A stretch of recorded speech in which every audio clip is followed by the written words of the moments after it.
A few months ago I bought one of the cheapest Ford Rangers I could find with the intention of doing it up as a promotional vehicle for my clothing brand Odyssey Activewear. Yesterday my shipment of parts arrived, which includes a knockoff Raptor body kit, which is what I'm going to be installing today. So that kit comprises of several pieces that are scattered around my garage. So we've got front wings, which are like a plasticky GRP style material. They're pretty good fit. I've already given them a quick test fit and they do fit quite well. There's a little bit at the top corner that doesn't sit quite flush, but hopefully the body shop will be able to sort that out. It's quite a thorough kit because it also comes with these replacement arch liners.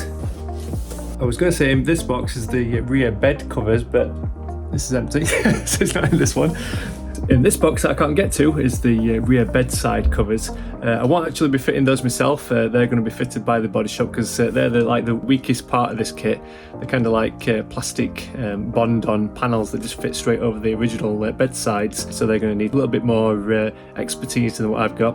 In this box is a replacement grille with the FOR and D letters. In a previous video I mentioned that I'd bought aftermarket steel bumpers, but this Raptor kit does actually come with a Raptor style bumper, which is what I think I'm going to fit first just while it gets painted, and then fit that aftermarket steel bumper as a kind of like a finishing touch. So yesterday I got the whole truck stripped down, so it's all ready to go.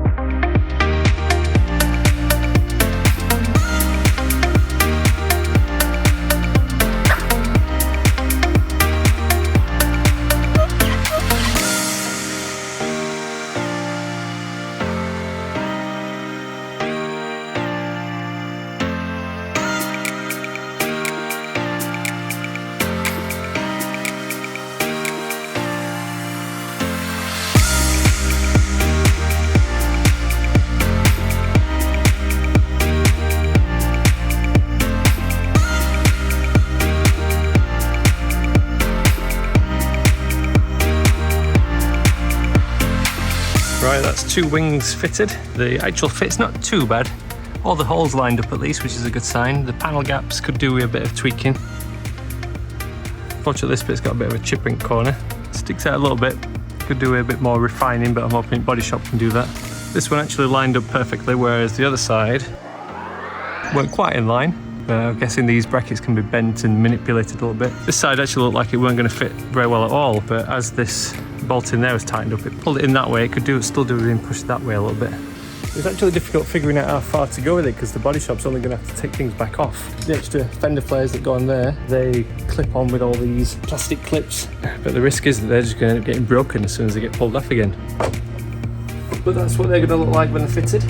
Likewise, these little bracket things that hold these bits onto there somehow, and they've got to go on after the headlights. Don't know whether to stick to my original plan of putting the old headlights back on or just go straight for the new ones. And there's also this Raptor style bumper that comes with the kit. Again, I don't know whether to fit that and keep that on until it's finished at the body shop, or fit that aftermarket steel bumper. Stuff it, let's just put everything on in one go. I was going to save things like these headlights as a finishing touch. I could have actually created another video on them, kind of like I changed the headlights on my Ford Ranger video, but I might as well just get them all stuck on to begin with.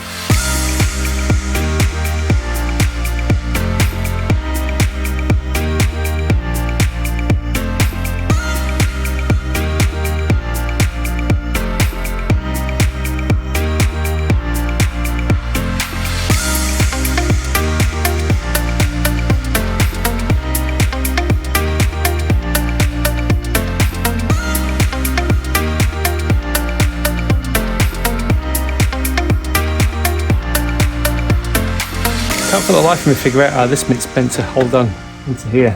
I'm pretty sure there's some little plastic grommets missing, but I think I've got a solution. Perfect, at least for a temporary measure until I get some grommets off eBay.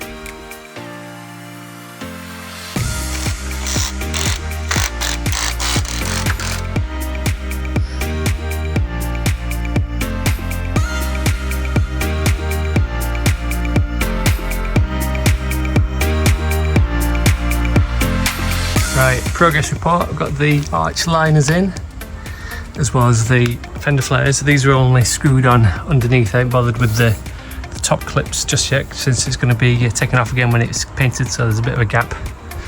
More so on this side, but you can see the holes where they're meant to go in. Clips should hopefully push that in and keep it nice and seamless. It's looking a lot beefier so far. Might actually take the protective cover off these headlights at some point. So next job is going to be to tackle this front bumper, but looking at the sheer number of nuts and bolts that's required, I don't know whether to leave that for another day. But before I go, I'd best at least give you a quick peek at what those rear bond-on panels look like, so here's a quick mock-up. I mentioned at the start that these are the weakest part of the kit, as you can see by the rippliness. I'm leaving these to the body shop to bond on and smooth out, but hopefully my choice of paint will help disguise any minor imperfections. So be sure to check out my next video to follow along with the progress of this Ranger build and to see what else I have in store for it.